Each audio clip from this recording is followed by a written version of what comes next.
Have you ever wondered why some people can change your mind without raising their voice, while others talk non-stop and still fail to convince anyone?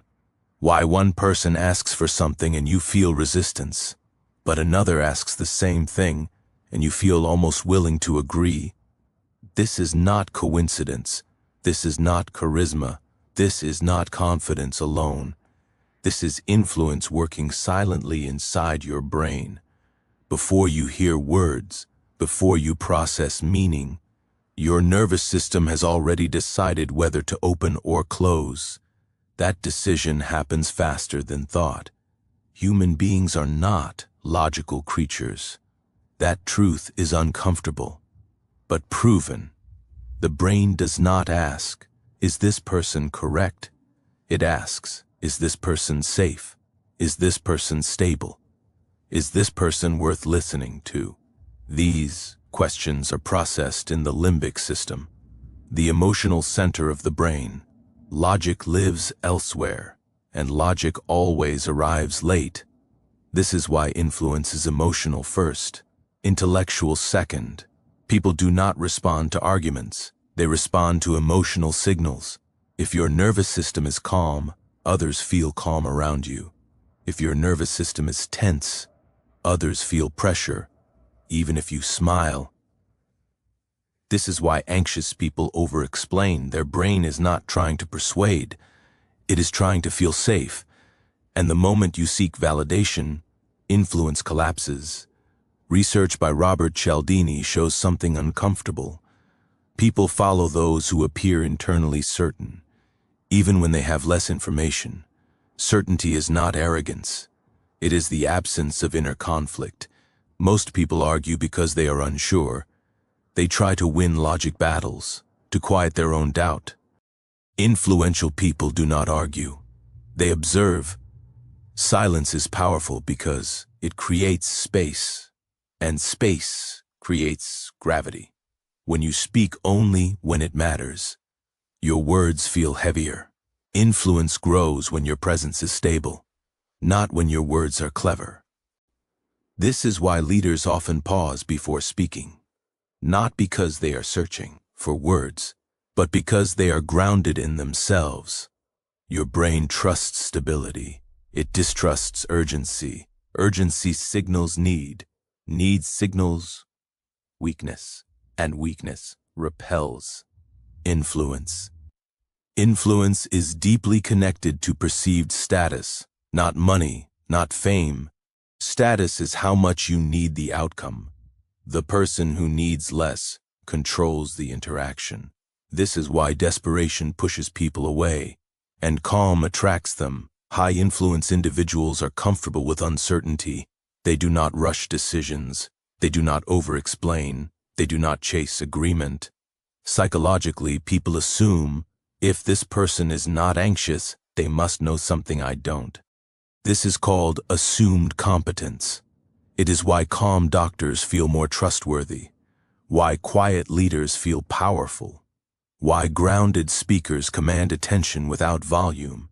They do not react quickly, and reaction is what gives power away. Influence grows when emotions are regulated. Anger leaks loss of control. Overexcitement leaks neediness. Over-politeness leaks insecurity. Humans follow stability. Behavior persuades more than words ever will. People mirror actions before they mirror speech. This is why saying the right thing rarely works. But doing the right thing consistently does. Influence builds quietly, through consistency, through reliability, through emotional regulation, not through force, not through pressure, not through manipulation. Influence is ethical power. It is the ability to guide without pushing, to lead without demanding, to affect decisions without control. And once you understand this, you stop chasing respect.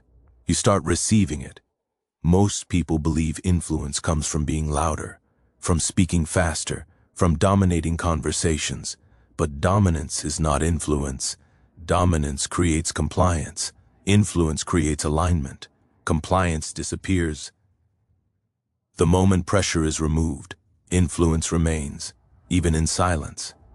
This is why fear-based authority never lasts, and calm authority reshapes behavior without resistance.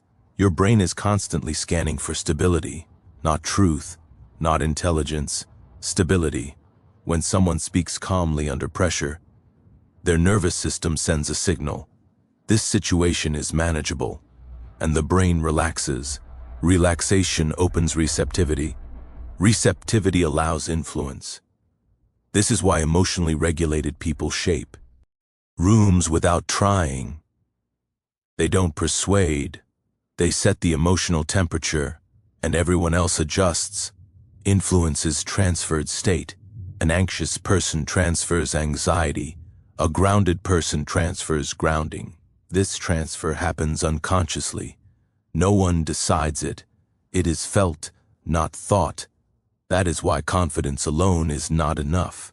An excited nervous system can look confident, but still repel trust. Influence requires emotional containment, the ability to feel emotion, without leaking it everywhere. This is why some people feel heavy to be around, not because they are bad, but because their internal noise spills outward, and humans instinctively move away from emotional noise. Influential people carry internal quiet, not because they suppress emotion, but because they process it internally. This gives their presence weight. When they speak, it lands because it is not charged with need. Need is the enemy of influence. The more you need agreement, the more resistance you create. The more you need approval, the more authority you lose. The more you need validation, the less persuasive you become. This is why influential people are comfortable with disagreement. They don't collapse when challenged. They don't rush to defend. They don't panic when misunderstood. Psychologically, this signals self-trust, and humans trust those who trust themselves. Influence also depends on timing. Most people speak too early. They interrupt emotional processing. Influential people wait. They let silence do the work first. Silence forces the other brain to fill the gap, and when the other person fills the gap, they invest psychologically. Investment creates openness. This is why good negotiators pause, why skilled therapists say less, why strong leaders wait before responding. Silence is not weakness, it is restraint, and restraint signals power. Influence also grows through predictability, not boredom, predictability of character. When people know how you respond, they feel safe around you. Safety increases trust. Trust increases influence. Unpredictable emotions create distance. Predictable stability creates gravity. This is why emotional consistency matters more than charisma. Charisma attracts attention. Consistency ILDS influence. Influence is built slowly, through repeated experiences of stability. This is also why reputation matters. Reputation is not what you say about yourself. It is what others feel after interacting with you repeatedly, and feelings are remembered longer than facts. Every interaction trains people how to respond to you. If you rush, they rush. If you over-explain, they doubt. If you stay grounded, they listen. Influence is not added. It is revealed. It emerges when internal conflict is reduced. This is why self-awareness is non-negotiable. Unconscious people leak insecurity. Conscious people contain it. Carl Jung warned that what remains unconscious controls behavior, and people follow behavior, not intention. Influence grows when you notice your patterns, your triggers, your emotional habits, when you interrupt automatic reactions and choose responses deliberately. This is emotional leadership, and leadership is influence scaled over time. Influence is not something you switch on. It is something you become through regulation, clarity, and restraint.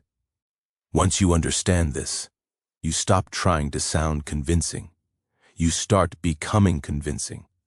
And people feel it before they can explain it. If this video helped you see influence differently, Hit the like button so this message reaches more people. Share this video with someone who wants to be heard without forcing their voice. Subscribe to the channel for more deep psychology, real human behavior, and strategies that actually change how you think and act. And now I want to hear from you. Comment below. What is one habit you will change after understanding how influence really works? Your comment helps this community grow, and it helps you reflect deeper. See you in the next one.